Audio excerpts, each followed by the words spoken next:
Halo, assalamualaikum. Di video kali ini saya mau bahas tentang tablet yang pernah saya unbox kiriman dari AliExpress, yaitu Oscalpad 10.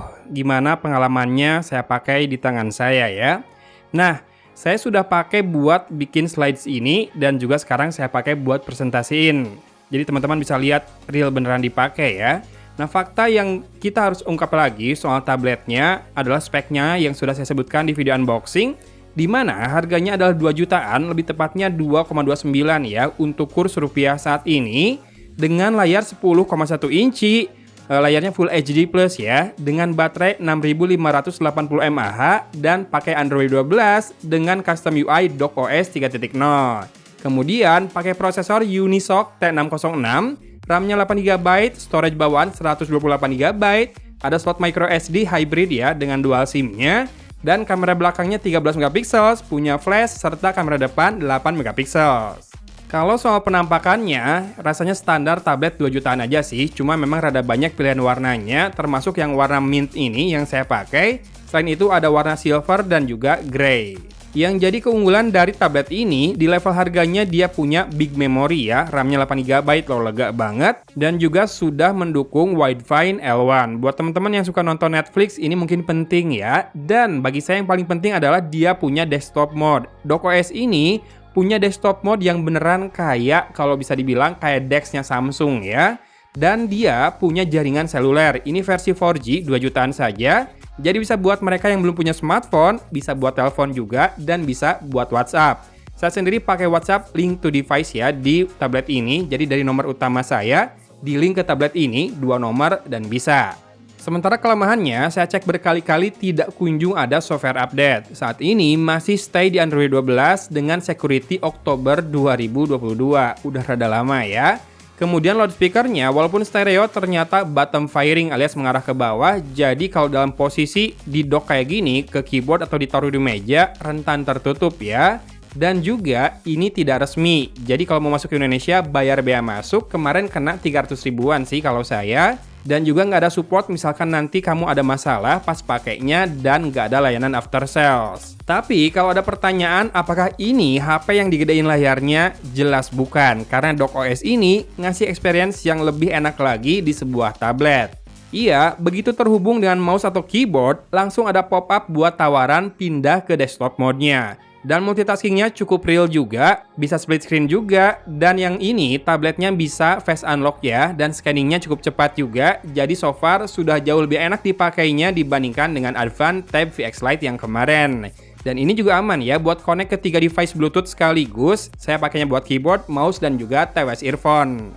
Ya pemakaian paling seringnya buat Spotify-an, dengerin musik, sambil WhatsApp-an, connect sana-sini, tanya sana-sini ke teman-teman, dan juga bikin presentasi. Kerjaan saya di tablet ini cuma bikin presentasi termasuk slide yang ini. Mungkin sekali juga bisa sambil bikin naskah, ya ringan lah ya. Dengar musik, nulis naskah, dan juga chattingan. Untuk performa sendiri, dia skor Antutu benchmark-nya ada di level 224 ribuan. Nah, yang mencengangkan adalah di level harga 2 juta, skor storage-nya itu tembus 38 ribuan alias sudah pakai UFS. Untuk sensor memang sangat minim, yang saya sayangkan adalah tidak ada auto brightness, tapi untungnya dia punya dark mode juga. Yang tadi udah saya bahas, Widevine L1 ya, jadi Netflix bisa HD harusnya, sayangnya saya nggak bisa ngetes karena udah nggak langganan Netflix saat ini. Nah, loudspeaker stereonya ini, saya bilang tadi kependem, power sih sebetulnya cukup dengan karakter yang rada bright alias rada tajam, sedikit rada cempreng.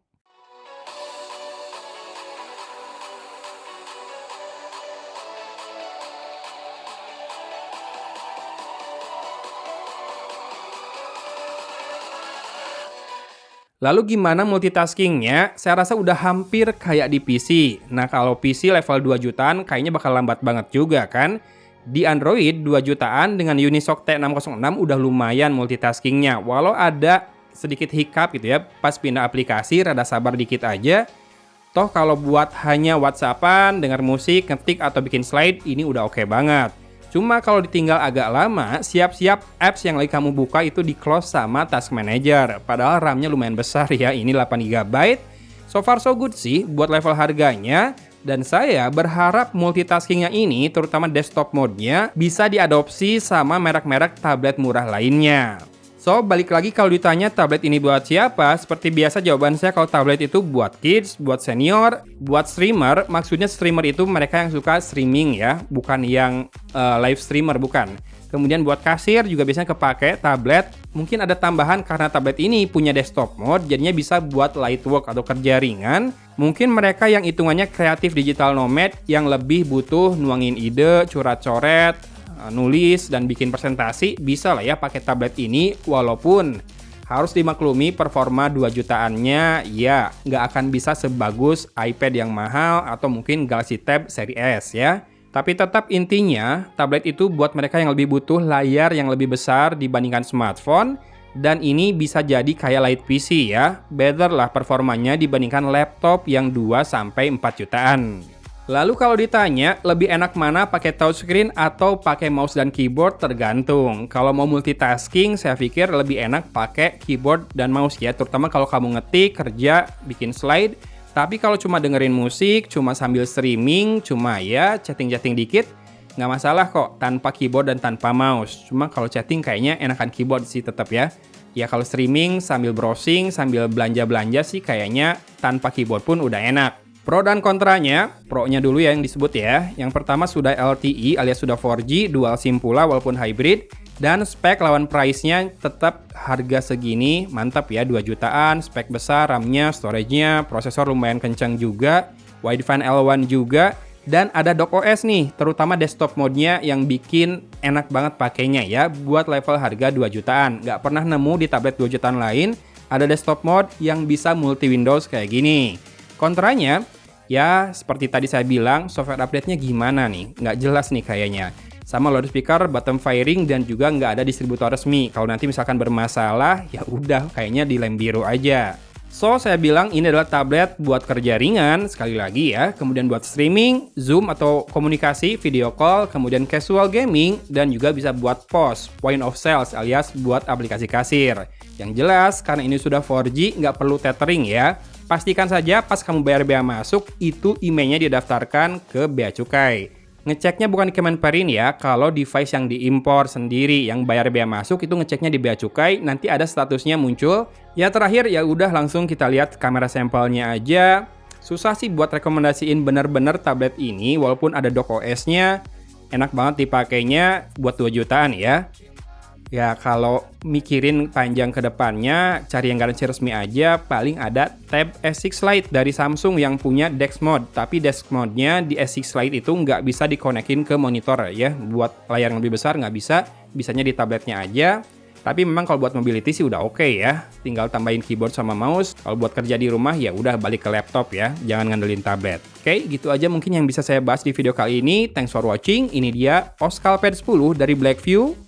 Dari kota Cimahi, Agun pamit undur diri. Wassalamualaikum warahmatullahi wabarakatuh.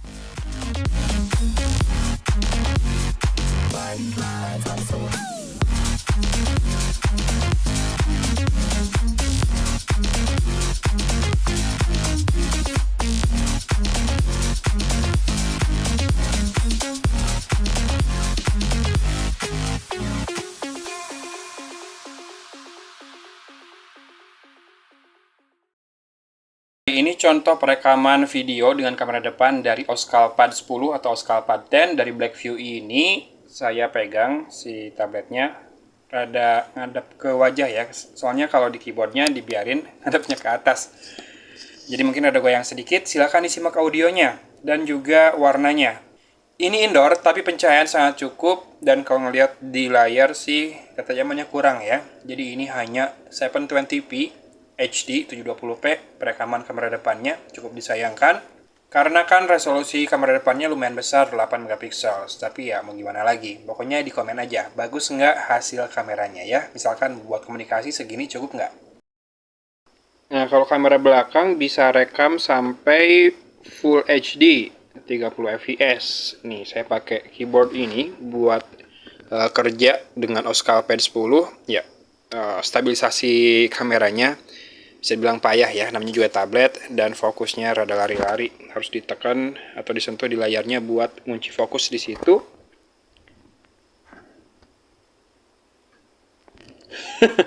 Ya, gimana warnanya? Silahkan di komen ya.